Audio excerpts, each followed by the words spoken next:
ದೆಹಲಿಗೆ ಹೋಯ್ತಾರೆ ಅಂತ ಯಾರು ಹೇಳಿದ್ ನಿಮ್ಗೆ? ಒಂದಷ್ಟು ಜನ ಶಾಸಕರಿಗಾಗಲೇ ಡೆಲ್ಲಿಗೆ ಹೋಗಿದ್ದಾರೆ. ಅವ್ರು ಏನ್ ಹೋಗಿದಾರೆ ಗೊತ್ತಿಲ್ಲ ನಮ್ಗೆ. ಹೋಗಿದ್ದಾರೆ ಅಂತ ನಮಗೂ ನಿಮ್ಮಂಗೆ ನಿಮ್ ಮಾಧ್ಯಮದಲ್ಲಿ ನೋಡಿ ತಿಳ್ಕೊಂಡಿದೀವಿ ನಾವು ಹೋಗಿದ್ದಾರೆ ಅಂತ. ಬಟ್ ನಾವು ಹೋಯ್ತೀವಿ ಅಂತ ನಿಮ್ಗೆ ಯಾರು ಹೇಳಿದ್ದು? ಮುಂದೆ ಕೂಡ ಬೇಡಿಕೆ ಇಟ್ಟಿದ್ದೀವಿ ಸರ್. ಸರ್, ಭಾನುವಾರ ಸಂಜೆ 4:15ಗೆ ಫ್ಲೈಟ್ ಬುಕ್ ಆಗಿದೆ ನೇತೃತ್ವ ಅನ್ನುವಂತ ಮಾಹಿತಿ ನಿಜ? ನಾನಂತೂ ಬುಕ್ ಮಾಡಿಲ್ಲಪ್ಪ, ಕೇಳ್ಬೇಕು. ಬುಕ್ ಮಾಡೋರು ಯಾರು ಇದ್ರೆ ನೀವೇ ನಮ್ಗೆ ಮಾಹಿತಿ ಕೊಟ್ರೆ ಕೇಳ್ತೀವಿ ನಾವು.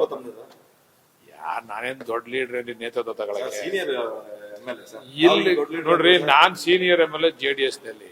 I am junior MLA in Congress, first time MLA ಇನ್ ಕಾಂಗ್ರೆಸ್. ನಾನು ಸೀನಿಯಾರಿಟಿ ಇದ್ದಿದ್ದು ಅಲ್ಲಿ. ಇಲ್ಲಿ ನಾನು ಜೂನಿಯರ್, ನಾನು ಅದನ್ನ ಕ್ಲೈಮ್ ಮಾಡಕ್ ಆಗಲ್ಲ ಸೀನಿಯಾರಿಟಿ. ಯಾಕಂದ್ರೆ ನನಗಿನ್ನ ಸೀನಿಯರ್ಸ್ಗಳು ಅವರೇ ಇಲ್ಲಿ ಅನೇಕ ಸಾರಿ MLA ಕಾಂಗ್ರೆಸ್ ನಲ್ಲಿ ಗೆದ್ದೆ.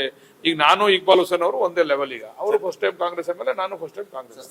ದೆಹಲಿಗೆ ಹೋಯ್ತಾರೆ ಅಂತ ಯಾರು ಹೇಳಿದ್ ನಿಮ್ಗೆ? ಒಂದಷ್ಟು ಜನ ಶಾಸಕರಿಗಾಗಲೇ ಡೆಲ್ಲಿಗೆ ಹೋಗಿದ್ದಾರೆ. ಅವ್ರು ಏನ್ ಹೋಗಿದಾರೆ ಗೊತ್ತಿಲ್ಲ ನಮ್ಗೆ. ಹೋಗಿದ್ದಾರೆ ಅಂತ ನಮಗೂ ನಿಮ್ಮಂಗೆ ನಿಮ್ ಮಾಧ್ಯಮದಲ್ಲಿ ನೋಡಿ ತಿಳ್ಕೊಂಡಿದೀವಿ ನಾವು ಹೋಗಿದ್ದಾರೆ ಅಂತ. ಬಟ್ ನಾವು ಹೋಯ್ತೀವಿ ಅಂತ ನಿಮ್ಗೆ ಯಾರು ಹೇಳಿದ್ದು? ಮುಂದೆ ಕೂಡ ಬೇಡಿಕೆ ಇಟ್ಟಿದ್ದೀವಿ ಸರ್. ಸರ್, ಭಾನುವಾರ ಸಂಜೆ 4:15ಗೆ ಫ್ಲೈಟ್ ಬುಕ್ ಆಗಿದೆ ನೇತೃತ್ವ ಅನ್ನುವಂತ ಮಾಹಿತಿ ನಿಜ? ನಾನಂತೂ ಬುಕ್ ಮಾಡಿಲ್ಲಪ್ಪ, ಕೇಳ್ಬೇಕು. ಬುಕ್ ಮಾಡೋರು ಯಾರು ಇದ್ರೆ ನೀವೇ ನಮ್ಗೆ ಮಾಹಿತಿ ಕೊಟ್ರೆ ಕೇಳ್ತೀವಿ ನಾವು. ನಾನೇನ್ ದೊಡ್ಡ ಲೀಡರ್ ನೇತೃತ್ವ ತಗೊಳಕ್ಕೆ ಇಲ್ಲಿ ನೋಡ್ರಿ, ನಾನ್ ಸೀನಿಯರ್ MLA JDS ನಲ್ಲಿ. I am junior MLA in Congress, first time MLA ಇನ್ ಕಾಂಗ್ರೆಸ್. ನಾನು ಸೀನಿಯಾರಿಟಿ ಇದ್ದಿದ್ದು ಅಲ್ಲಿ. ಇಲ್ಲಿ ನಾನು ಜೂನಿಯರ್, ನಾನು ಅದನ್ನ ಕ್ಲೈಮ್ ಮಾಡಕ್ ಆಗಲ್ಲ ಸೀನಿಯಾರಿಟಿ. ಯಾಕಂದ್ರೆ ನನಗಿನ್ನ ಸೀನಿಯರ್ಸ್ಗಳು ಅವರೇ ಇಲ್ಲಿ ಅನೇಕ ಸಾರಿ MLA ಕಾಂಗ್ರೆಸ್ ನಲ್ಲಿ ಗೆದ್ದೆ. ಈಗ ನಾನು ಇಕ್ಬಾಲ್ ಹುಸೇನ್ ಅವರು ಒಂದೇ ಲೆವೆಲ್. ಈಗ ಅವರು ಫಸ್ಟ್ ಟೈಮ್ ಕಾಂಗ್ರೆಸ್ MLA, ನಾನು ಫಸ್ಟ್ ಟೈಮ್ ಕಾಂಗ್ರೆಸ್.